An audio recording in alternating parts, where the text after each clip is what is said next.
Let me just fix this real quick right here. All right, better or worse?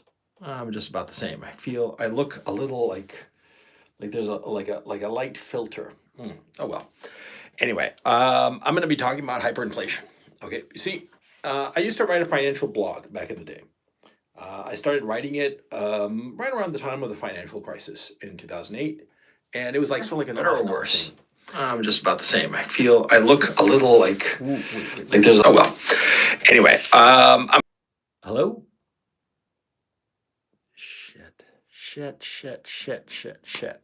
I hope that fixed it. Because stupidly, I had this on my app while I'm talking to you. And if it starts up again, I'm just gonna have to quit it and do it again. Oh man, now it's like winking out. I'm gonna have to touch this thing every 5 seconds. Shit. The problems of limitations on technology, you know? Anyway, I'm gonna be talking about hyperinflation. I'm going to have to, I don't want to start this over again. Let's see if it works out. Fuck it. Okay, so back in 2008, I used to do a financial blog, and very few people read it at first, and very few people read it. And then in 2010, it really just exploded. All of a sudden, out of the blue, I got a huge audience because a few big financial blogs started following me. And because of it, they started picking up my articles. I started blogging regularly, and all of a sudden, just shot the moon. In the end, my blog, I ran it for about 3 years, I think. And in the end, I got like 7 million views for a blog. That's very respectable. And what happened was that, see, the reason my blog took off was that in 2010, I started writing about quantitative easing 2, the second iteration of the quantitative easing policy, which had been implemented after the 2008 financial crisis. Now, you have to understand that I come from Chile. And in Chile, we suffered hyperinflation in 1973. Now, of course, I was 5 years old at the time and wasn't even in Chile at the time. What was going on was that I was living in the United States because my parents didn't want to go back to Chile during the Allende government, which ran from 1970 to 1973. And in the last year, 73, there was hyperinflation. Hyperinflation, there are various definitions of it, but you can basically say, 50% inflation per month. That's pretty much hyperinflation. That's when it's just kaput, kaflui. A lot of times people talk about hyperinflation when there is a high inflation environment, okay? That kind of happened in the late 70s in the United States. It was a very high inflation environment because of the situation in Iran, the oil shock of January 1979 in Iran when the Shah fell and oil production dropped to zero.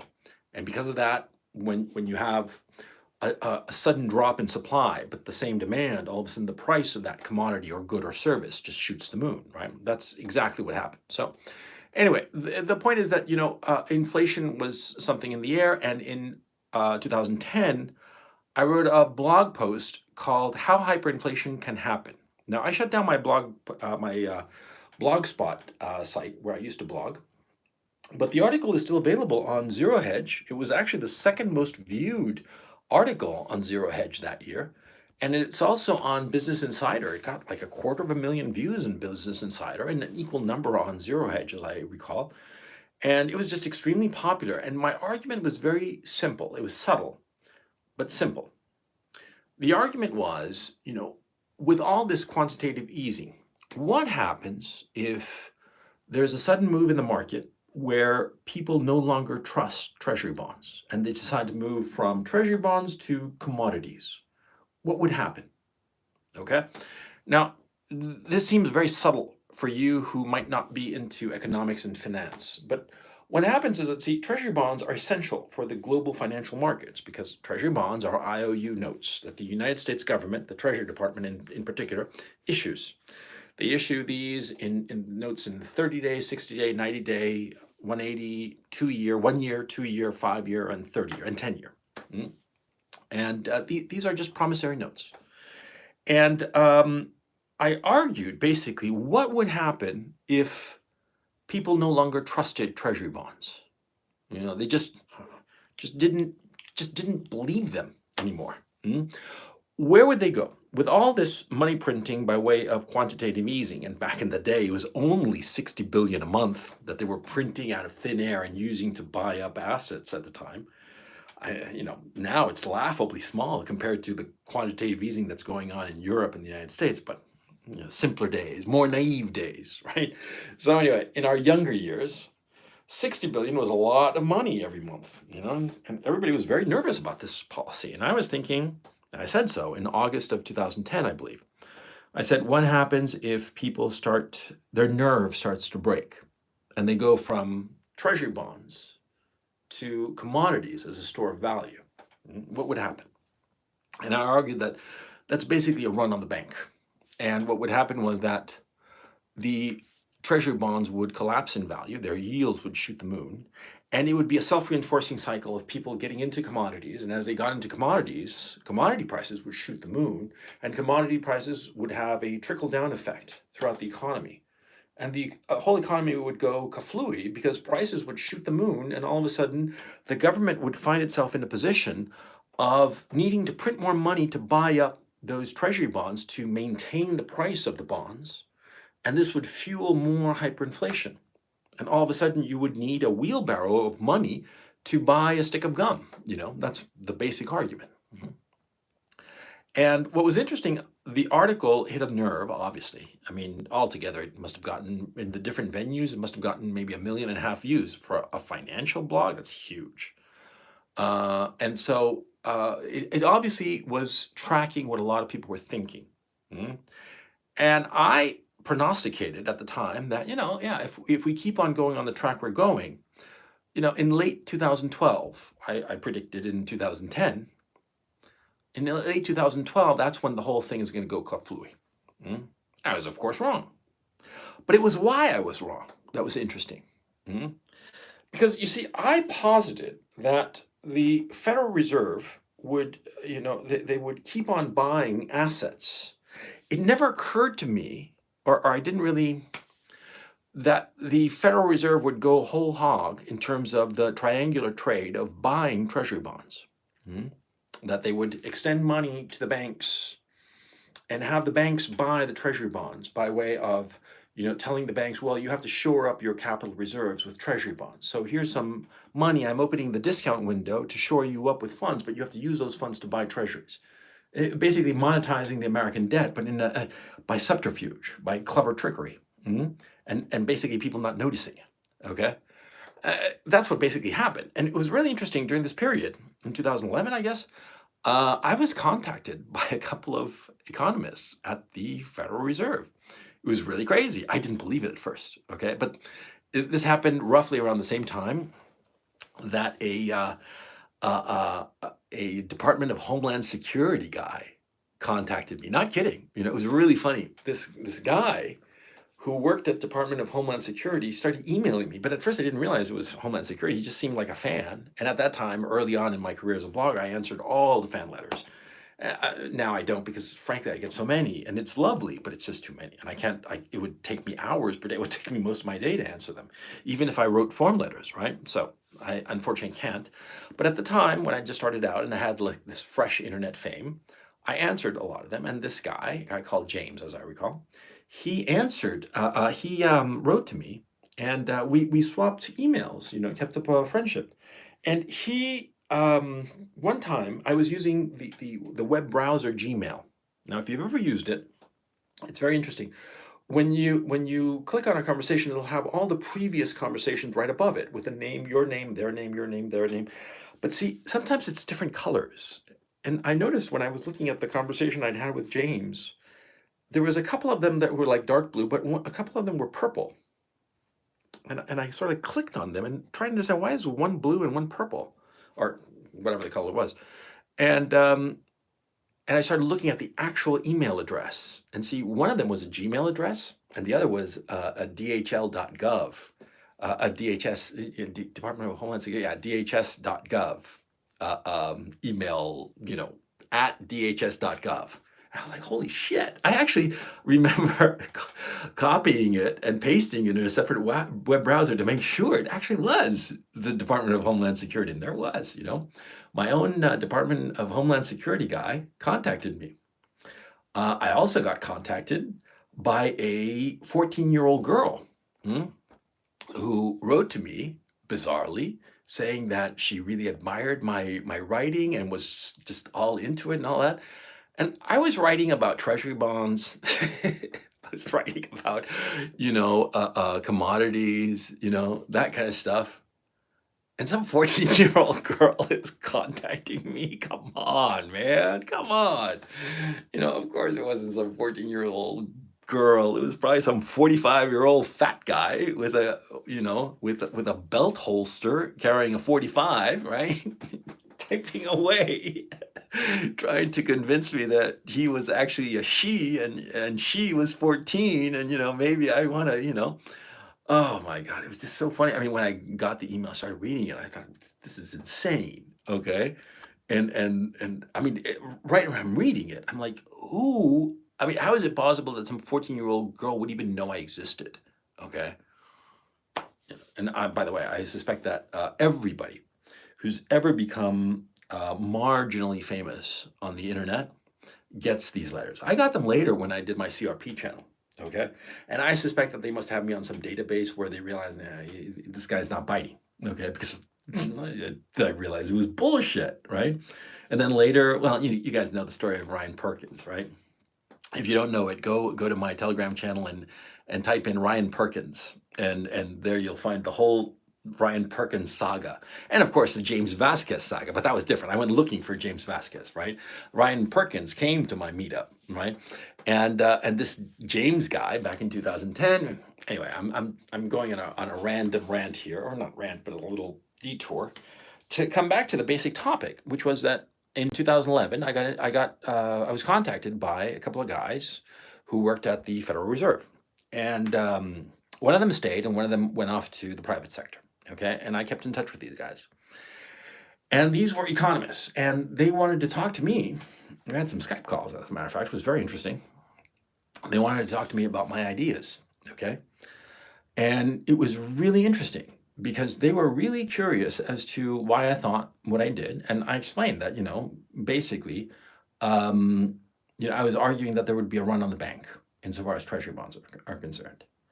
And who knows what happens inside the Eccles building, which is the building where the Federal Reserve is housed. But there was no crash in treasury bonds. The treasury bonds have been rock steady for the past 12 years. Commodity prices have not shot the moon. Yeah, they've gone up and down, but never like all in tandem, never like all at the same time, right? And the Federal Reserve, rather than doing the sensible thing after 2008, okay, they put out all this liquidity, TARP and all these different programs to shore up the financial system. They increased the capital requirements for the banks and slip them some cash to, buy the treasury bonds to shore up the treasury bonds and at the same time recapitalize themselves. Okay, all good and fine. Emergency measures, it's all good.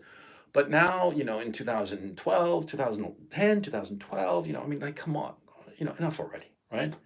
But they kept on going. They kept on.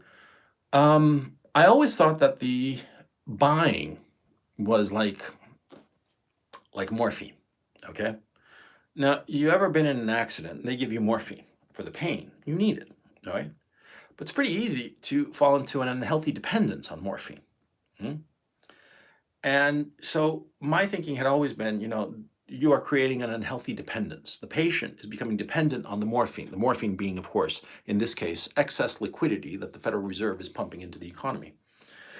And, we saw that. And then we had, for years, all through the teens, 2010, 2012, 2014, 16, 18, we had all this liquidity, just propping everything up, never letting things just like come down.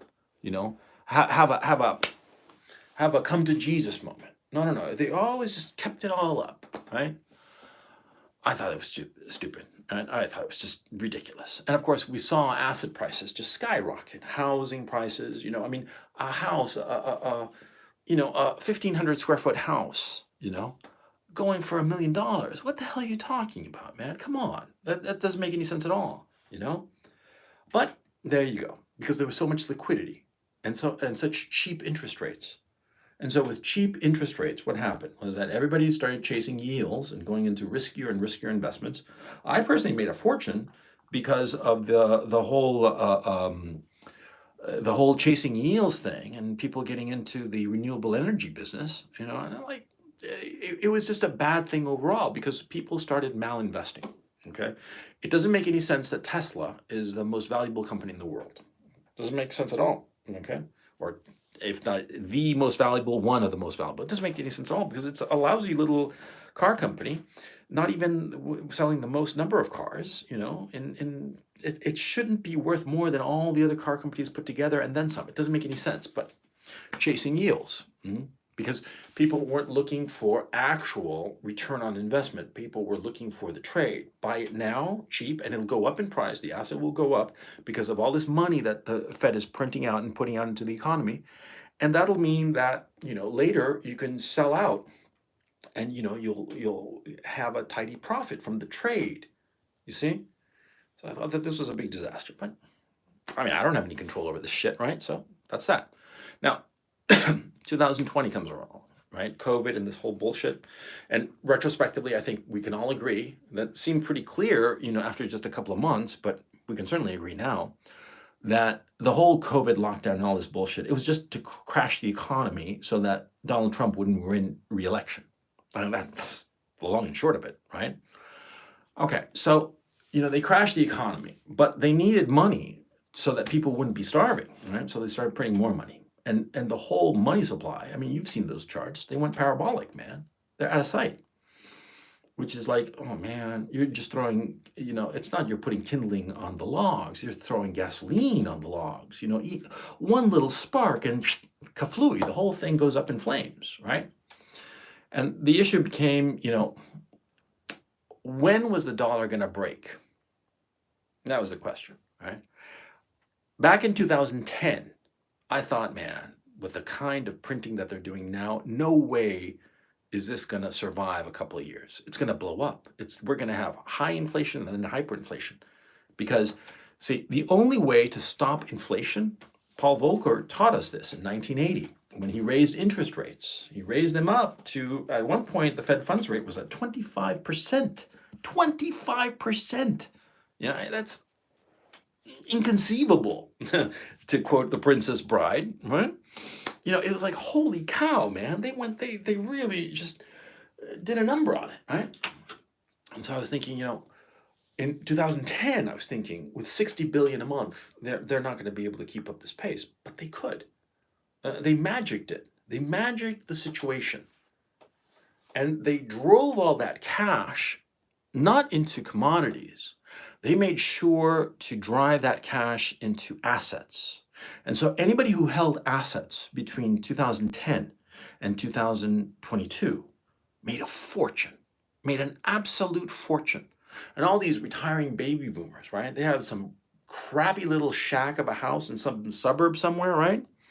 And that crappy little shack, right? The ticky-tacky crap house is worth 7 figures, and they're sitting tidy on all that cash and they're thinking, oh, we'll be able to sell our house, move into a small apartment and enjoy life, or whatever remains of life, right?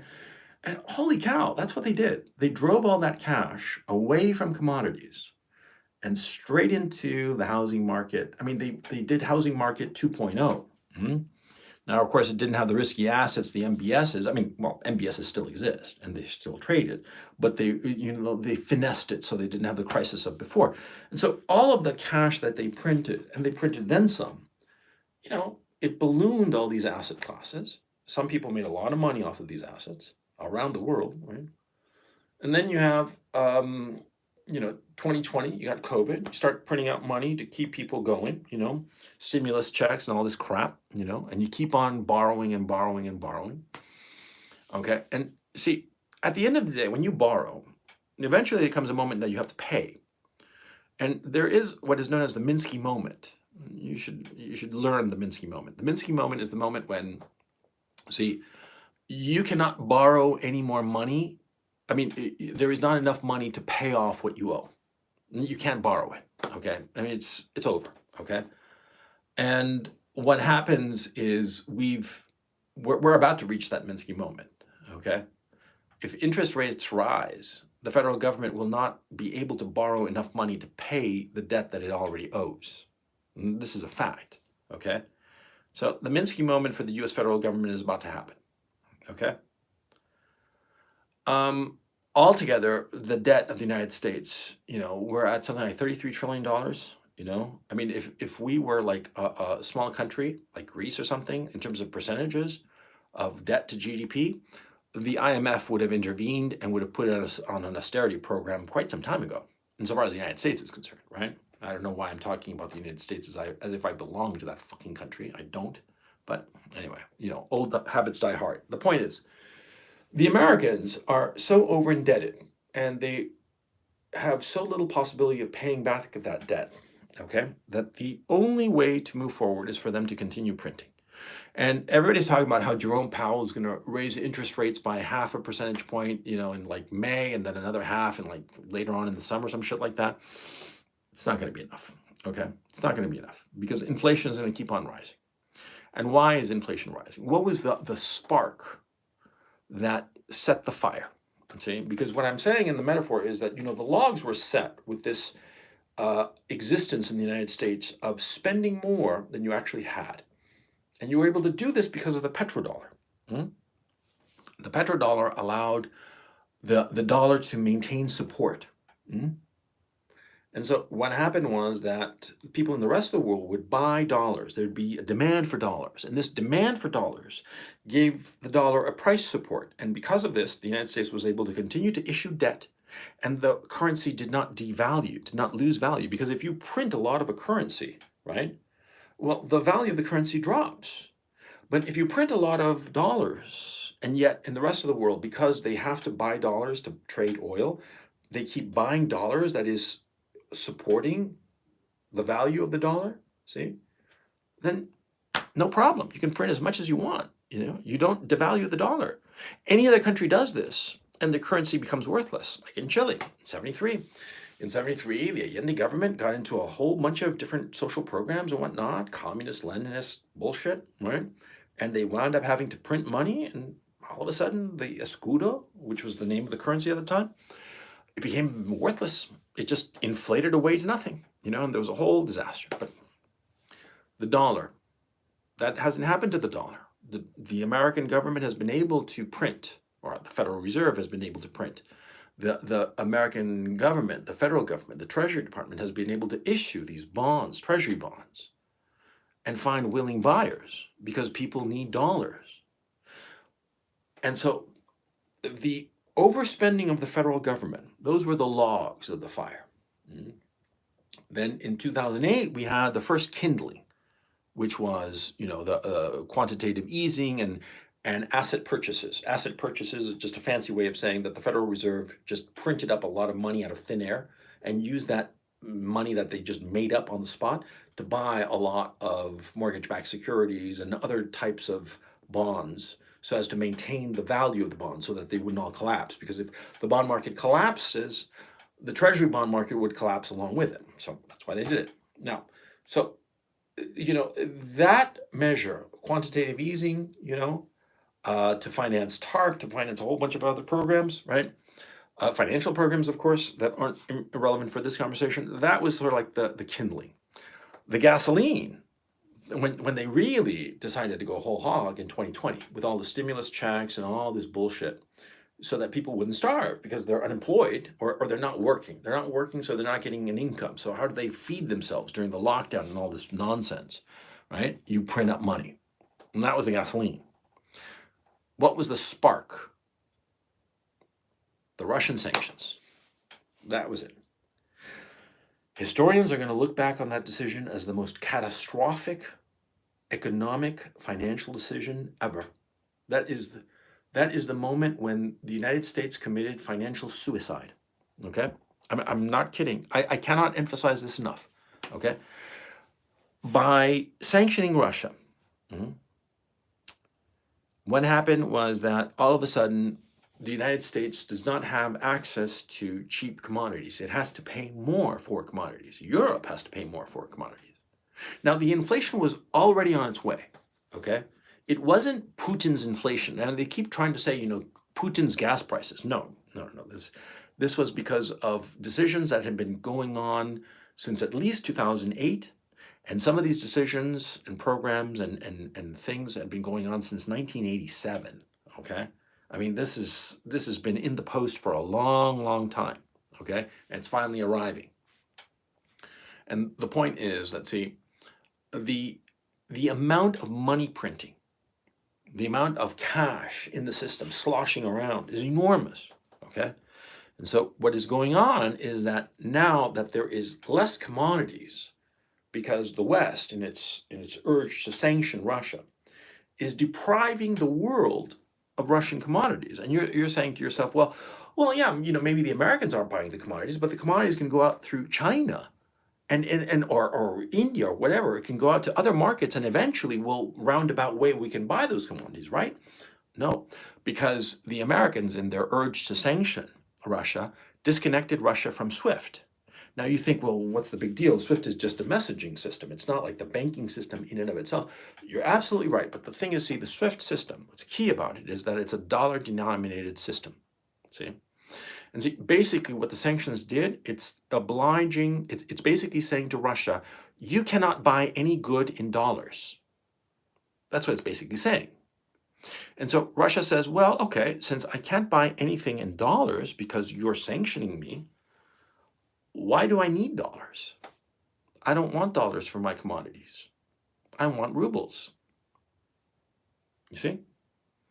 And see, if the Russians aren't allowed to buy anything with dollars, American goods or goods from other countries that sell them in dollars, if the Russians, in essence, cannot use dollars, then they're not going to want dollars. You see, the only reason that the petrodollar works, the system of petrodollars, of exchanging oil for dollars, is that, see, people can use those dollars, the oil producers can use those dollars to buy goods that are priced in dollars. But if the Americans are essentially saying to Russia, you cannot buy any good or service in dollars, and the Europeans have basically said the same insofar as euros are concerned, the Russians say, okay, fine, I can't buy American goods, dollar-denominated goods anywhere. I can't buy euro-denominated goods. I can't buy, German cars and crap like that because you sanctioned me. You put like this brick wall between our economies. So I'm not going to sell you my commodities in dollars or euros. Why would I? Because to me, a dollar or a euro is worthless because I can't acquire anything with dollars or euros. You see? And so the Americans, all of a sudden, they're like, oh, so how do we buy your commodities? And other countries that use the petrodollar, that use dollars, all of a sudden, the Russians are telling them niet to dollars, like the Japanese, for instance. See, the Japanese, they have yen, right? But the Japanese, when they want to buy different commodities, they have to go and buy the commodity with dollars. So they take their yen and swap them for dollars. And they take those dollars and they go to Saudi Arabia and plunk those dollars down and buy oil. They go to Russia and plunk down those dollars and buy wheat. I mean, Japan, to take that specific example, buys everything from overseas, every commodity, because it doesn't have any commodities, because it's a small island nation that has very limited agricultural lands and zero oil. So it has to buy dollars on the open market, on the open currency markets. Take those dollars and buy oil, buy wheat, buy barley, buy everything, all the commodities, right? But now a major player in agricultural commodities, food, oil, gas, natural gas, not to mention nickel, aluminum, all kinds of minerals and all kinds of stuff, and neon gas, 70 or 80% of neon gas comes from Ukraine. I have no idea. All of these commodities, right? The Russians are saying, we're not going to take any dollars. And so what are the Japanese going to do? They're not going to buy dollars. Of course not. Why would they? See, they need to buy oil from the Russians. They need to buy natural gas. They need to buy wheat, barley, aluminum, nickel, all the rest of it. And they go to Russia with their dollars. Here, we've got dollars. And Russians are like, I don't need those dollars. And what do the Japanese do? They're like, oh, shoot. Who wants to buy my dollars? I need rubles. You see? You see what the sanctions did? The Americans obliged the rest of the world to sell their dollars. When everybody decides to sell your currency value begins to drop. You see? And as your currency drops, what happens to its purchasing power? That's what it means. It drops. And so you in the United States, you're suffering like inflation, food inflation, gas inflation, gasoline, I mean. You go to the pump and it used to be, a couple of bucks a gallon. Now it's double that. Soon enough, it's going to be triple and quadruple that. I'm not kidding. Oh, and winter, if you're living in New England and you have like these big tanks for winter heating oil, I'd be smart and go there and buy it all now, because later you're not going to be able to afford it. People in New England are going to go cold this winter, and the government is going to have to step in. And what are they going to do? They're going to print more money. That's all they got left. They can't borrow it. Or they can borrow it, but it's basically this triangular trade that I explained before, whereby the Fed creates money, lends it to the banks, and the banks go and buy treasury bonds. It's more sophisticated than that, but for purposes of this conversation, that's an easy conceptual way to understand it, okay? So what's going to happen is that as people require more energy, as people require more commodities, energy commodities, agro commodities, what have you, they're going to have to print more money, because if they don't, what's going to happen is that there's going to be enormous social unrest. And so throughout the rest of this year, your dollar is going to be worth less and less every month. Every month it's going to go down, okay? And I will tell you right now, I said it 30 days ago, that it wouldn't surprise me if in 60 days, the price of gasoline hits $10 a gallon. In some parts of California, it's already at 8. Yeah, there's price gouging going on, of course, but that's the general trend. By the end of this year, if somebody tells me that by the end of 2022, the gallon of gasoline is 20 bucks a gallon, I would not be surprised. Do I expect it to be $20 a gallon? No. I think that the Federal Reserve and the Treasury Department are going to make heroic efforts and incredible efforts, efforts of a creativity, of a financial creativity we have never seen in history, in financial history before, because they did it in 2010. Because the United States, I mean, like, how can I put this? In 2010, when I said that it would be 18 to 24 months and we'd hit hyperinflation, that was accurate. We should have hit it. The dollar should have broken. But by way of financial magic, okay, the Federal Reserve was able to avoid that fate. And the way they did it was essentially they did this triangular trade of obliging the banks to recapitalize themselves, okay, by way of this printed up money, and obliging the banks to take they took this fake money that they printed up and they bought treasury bonds to shore up the price, okay? And these guys are smart. I mean, they got all kinds of PhDs and stuff like that. I don't have a PhD, I have a piddly ass AB, and at Dartmouth they gave you an AB. I don't know why, it would have just been easier if it's just a BA like everybody else, like normal people, Latin and all that shit. But anyway, the point, serious point. See, these guys are really smart, okay? They're not going to let the whole system collapse just like that, okay? I have no idea what they have in mind for the rest of the next 9 months or so, but these guys are going to figure out a way to keep it all going, okay? The movie Margin Call is very accurate insofar as the financial system is concerned, the way those guys operate, okay? Margin Call is a movie from, I don't know, I guess about 10 years ago or something like that, 7 years ago, something like that, early teens, right? And the movie is about an investment bank. and they realize that they're in financial trouble, and they figure out to get a way to get out of it. It's a very good movie in terms of giving you a basic explanation of the housing market and the whole crash of 2008 and all that. It's a good movie. It's a fun movie. Really good acting and all the rest of it. But the point is that, see, in that movie, one of the characters says, I don't know how they're going to do it, but they're going to figure out a way. And that's exactly right. You know, these guys at the Eccles building, these guys at Treasury, they're smart guys. They're really, really smart. They're going to figure out a way to get out of this hole. Okay? I have no idea how they're going to do it, but they're going to do it. But the thing is, see, where it's not that they're going to be able to save the American economy from this hole. They're just going to postpone the inevitable. Okay? And that's a key issue. See? Because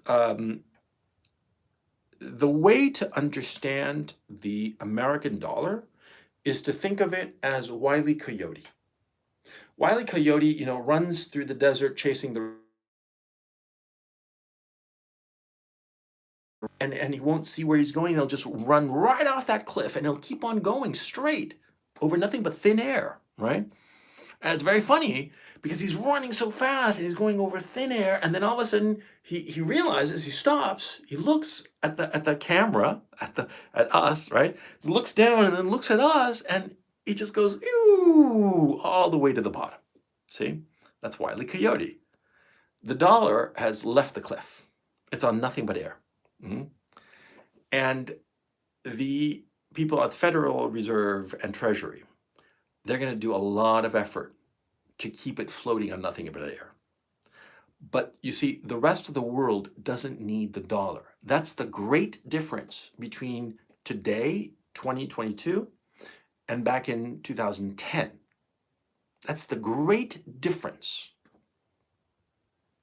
The rest of the world does not need the dollar because a huge commodity market, Russia, will only accept non-dollars and non-euros. And by the way, what I'm saying about the dollar is the same fate awaits the euro, but for different reasons. But for the purposes of this conversation, you know, assume the same thing. The euro is going to hyperinflate. Okay?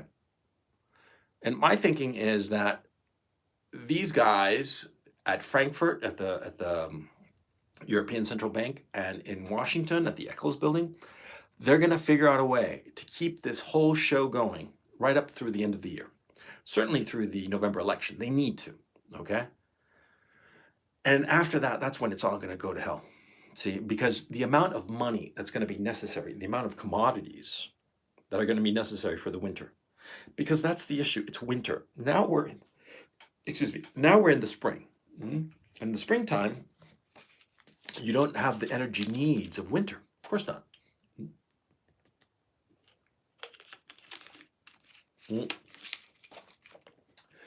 The demand for energy commodities, and to a certain extent agricultural commodities, diminishes. But come September, see, remember, Ukraine is one of the world's breadbaskets. It's in the middle of a war. So planting season has been delayed. Planting is supposed to happen now. It's supposed to happen, you know, a couple of weeks ago and going in through April, May. It's not happening. And so what's going to happen in September, October? There's going to be a limited harvest. And that means that the price of wheat is going to go through the roof. Barley, same thing. Barley is essential to feeding livestock, see? And so, and oats and all the other good stuff, right? And the other part too, you know, what do we call it? I have it right here, as a matter of fact. The name of these commodities always slips my mind. Potash and urea, which are fertilizers that are necessary for industrial agriculture, and they are only produced, or easily produced, more correctly, from natural gas. Natural gas that is no longer available to the West because the Europeans and the Americans decided to sanction Russia. See, so all of these commodities are going to shoot the moon by the end of the year when people need them, and especially the heating oil and the electrical the electrical heating that is necessary. Okay, I mean, this is quite apart from the electrical needs that European industry has ongoing. I'm talking about, you know, heating for the winter. It's going to go through the roof. And people are going to go cold.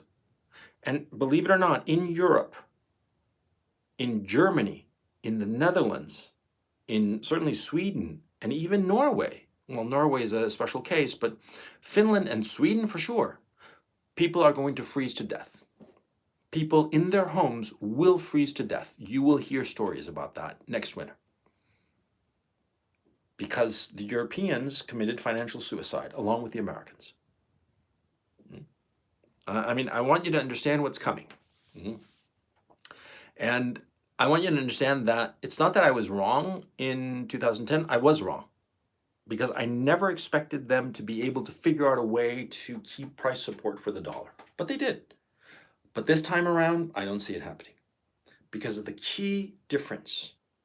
The major agro and energy producing country, Russia, which controls Belarus, which controls Ukraine and controls Kazakhstan as a practical matter insofar as their agricultural commodities are concerned, well, that's 40% of the global export market in agricultural commodities. Those four countries. And the Kremlin controls that. And there are countries that are on Russia's nice list, and there are countries that are on its naughty list. And all of Europe is on the naughty list. They're not going to get food. They're not going to get fuel. They're fucked. Bottom line. And so the value of the euro is going to just vanish. The value of the dollar is going to vanish. And I'm telling you that it's going to happen right now. And nobody's talking about this. And what's going to be at play in terms of propaganda during the next few months? First of all, they're going to blame it all on Putin. And no, it's not Putin. It was just stupid decisions, stupid political decisions by the leadership of the United States and Europe, because they didn't have to do these sanctions. They decided them all on their own. They're like, we're going to punish Putin. We're going to break their economy. And they discovered that they depended on the Russian economy more than Russia depended on their economy. Yeah, by the way, these whole sanctions, they are the best thing that could have happened to Putin. And he's only now realizing it, I think, because due to these sanctions and Russia being cut off from Europe and the United States and the ugly Russophobia that has emerged in Europe and the United States. See, the Russian people, the Russian middle classes who were enamored of the West now hate the West. And so they all support Putin. His support is through the roof. A polling company called Levada, I think it's called, pegged him at 83% approval rating. They love him in Russia. And because of the sanctions, because of just being cut off from European and American goods, the Russians are going to develop those industries internally. And they're going to be very successful. And the proof of the pudding of what I'm saying is the fact that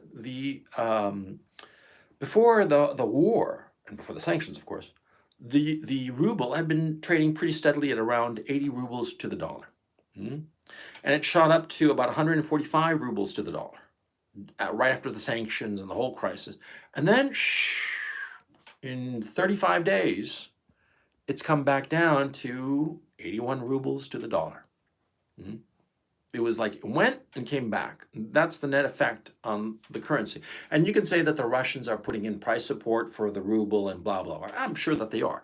But the thing is, see, no matter how much price support you put in, there comes a moment, that you got to get realistic with your currency. And also, the Central Bank of Russia is run by very clever people. And they understand long term, you can give momentary price support to your currency, but the smart thing is to let it ride. Okay? I mean, you want to avoid major shocks, and I'm sure that the initial shock of the sanctions, which I don't think they expected, of course, it made the ruble shoot the moon, but they must have given it some price support. But it coming down like this, it's because the market is realizing the Russians have commodities. Because, you see, at the end of the day, and all these gold bugs, they're basically right. They're wrong about gold, but they're right about the basic concept that all currencies must be backed by something. Gold bugs, that is these people who are fanatical about gold, that you must own precious metals, gold or silver or platinum. Sometimes they even mention palladium. Well, lots of times they're just shills for gold dealers or bullion dealers, right? And so they're full of it. You don't pay attention to them. But their basic analysis is correct, that if a currency is backed by commodities, it's bulletproof. And you see, the dollar was backed by commodities. It was oil. Because back in 1974, the Nixon administration cut a deal with Saudi Arabia, the most important financial deal in history. And that financial deal was very simple. It was with the Treasury Secretary Simons at the time. And the deal was Saudi Arabia would sell its oil in dollars and take its excess dollars and buy treasury bonds, thereby giving support to American debt. And that obliged the rest of the world to buy dollars in order to buy Saudi oil. Now, of course, Saudi Arabia got something in return. They got guarantees from the American government that they would protect the House of Saud. Do keep in mind, the House of Saud, not Saudi Arabia, okay? Cynical, but oh well, it doesn't matter. The point is, the House of Saud got something out of it, but the Americans got something priceless, which was a currency backed by oil, by a commodity. Gold used to be gold. But then with industrialization and the automobile during the 50s, 60s, 70s, oil became the new gold. And oil was backing the dollar from 74 right up until 2022. And it ended when the Americans decided to go, all scorched earth on the Russians with sanctions. And you see, the Russians, between their essential control over Kazakhstan, Belarus, Russia, obviously, and Ukraine, they control all of these commodities that are essential to the world. Now, the obvious question is, why didn't this position of power exist before, during the Soviet Union, when the Soviet Union had control over all these republics? Well, you see, that was a source of the survival of the Soviet Union. The Soviet Union would have collapsed decades before it did in 1991 had it not been for those commodity exports. The commodity exports, because the Russian economy, the communist economy, was so incredibly inefficient, that it would have collapsed under its own weight had it not been for all of these commodities that Russia was able to sell, or Soviet Union rather, just to be precise. The Soviet Union was able to sell, get the foreign currency, and buy a lot of the stuff that it needed to keep afloat.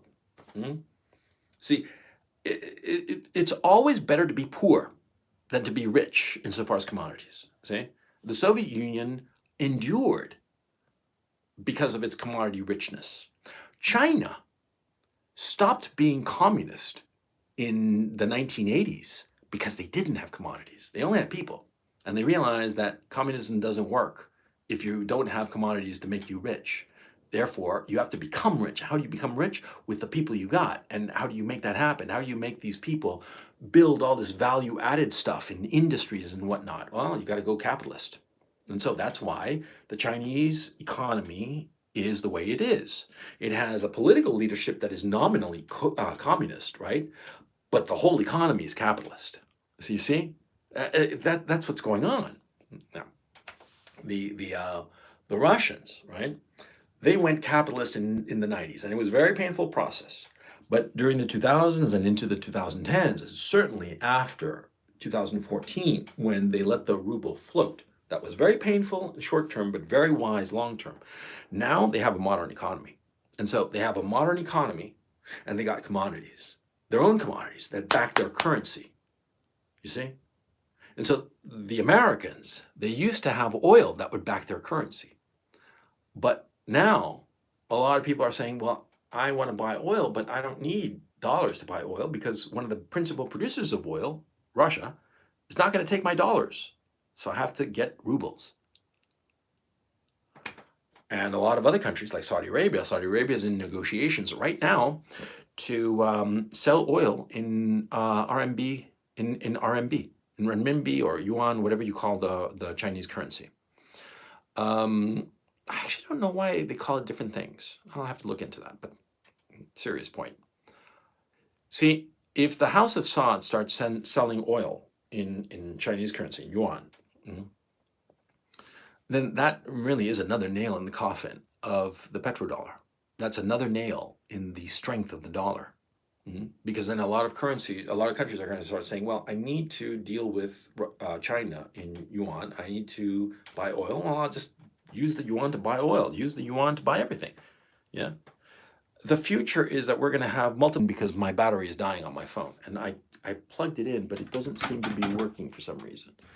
Oh, Christ. Well, sorry for my limitations, but At the end of the day, I figure that you guys are, come on.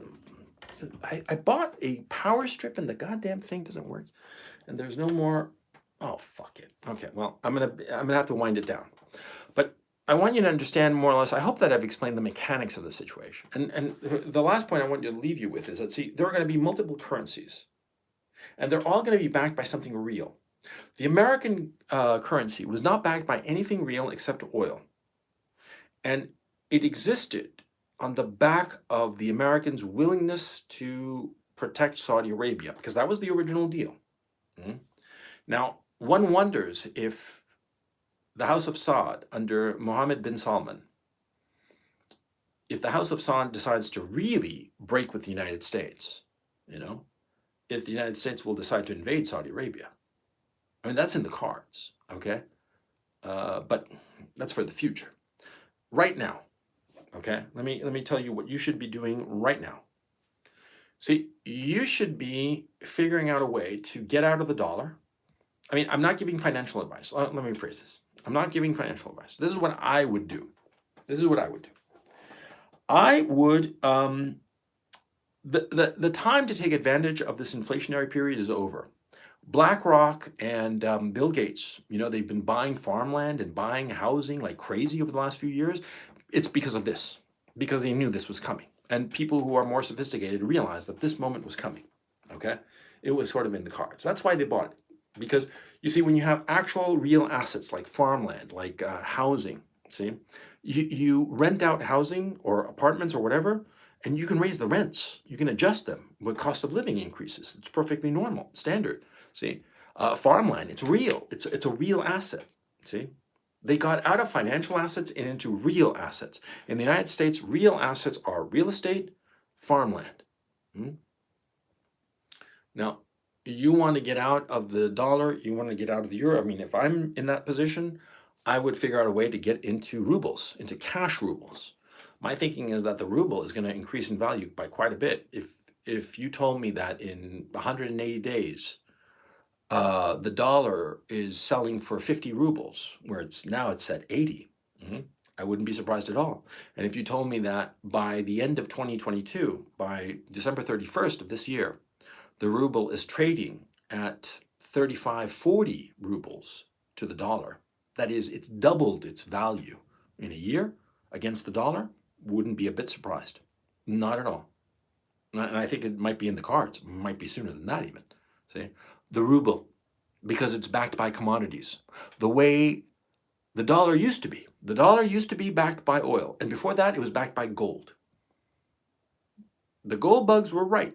When a currency is backed by a commodity, a hard commodity, like gold, like oil, then it's a real currency. But now, because of sanctions, the dollar is no longer backed, or let me phrase that. There is demand for the ruble due to the fact of these sanctions. And the ruble is going to get stronger and stronger because it's backed by the commodities of Russia.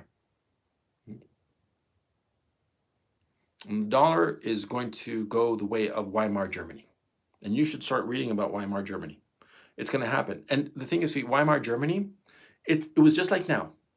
The inflation started tiptoeing just a little bit. It's not going to hurt. And everybody in the propaganda sphere is going to say that this inflation is, they said it was transitory. Now there's more inflation. They're saying, oh, this is going to be like stagflation like the 70s, where there was like inflation, but it was never really breakout inflation. It was kind of like hanging around like a bad hangover kind of thing. And the American economy during most of the 70s, it didn't really like break out of it. And they're going to sell you this lie, because it's the empire of lies. They're going to sell you this lie that the inflation that's happening is just like the 70s, but we'll get over it soon enough. Don't worry, we'll get over it. It's lies, okay? Because the inflation is going to start going up and up and up and up and up. And there's no way to stop it. Because the American economy is so fragile and everybody's so over indebted that if they raise interest rates drastically in order to halt inflation in its tracks, the way Paul Volcker did in 1980, when he raised it, like I said before, up to 25% at the Fed's fund rate, but there was a very short time, but it was shocking, right? When he just pulled the reins hard on inflation with that ginormous interest rate hike, It stopped inflation. It caused a recession, the 81, 82 recession, but it stopped inflation. But the American economy now cannot withstand such a shock. It would break. Everybody would go bankrupt because the United States is so over-indebted. The American government is so over-indebted. The people are so over-indebted. Everybody is so much debt. If the interest rates rose sky high to halt inflation, the United States government would not have the ability to pay its debts. It would default on treasury bonds. See? And that's the problem. That's the problem, and that's why they can't raise rates to halt inflation because it would bankrupt the American government. And so the inflation is going to keep on rising, rising, rising, and then Weimar. I'm telling you, Weimar. It's baked in. There's no turning back. There's no way to stop it. Okay? I hope you understand the implications of what I've told you. And I know that the way I've explained it is fairly unorthodox, and I know that economists listening to me will say this, that, the other, but this is the vibe I get. This is what I think. You do you. You figure it out on your own. Don't take my word for anything I've said. Like I say all the time, go do your own research, figure stuff out on your own. You're a big boy. Be proactive. Go and figure this shit out. It's not complicated. Economists try to make it complicated so that they try to be like magicians, like little priests, the priests of money. But it's fundamentally simple. And once you understand the mechanistic aspect of it, how when you move something here, something over there shifts, and you all of a sudden realize that they're dialed in, because everything is dialed in. You raise interest rates, and that means that asset values collapse. So you can't do it. And so you keep interest rates low, and so asset values skyrocket and then just hyperinflate and go away to the moon, right? We've already seen that. Now we're about to see it happening with commodities. And people need to eat the commodities. People need the commodities to put into their gas tanks and drive around and stuff. So good luck. You're going to need it.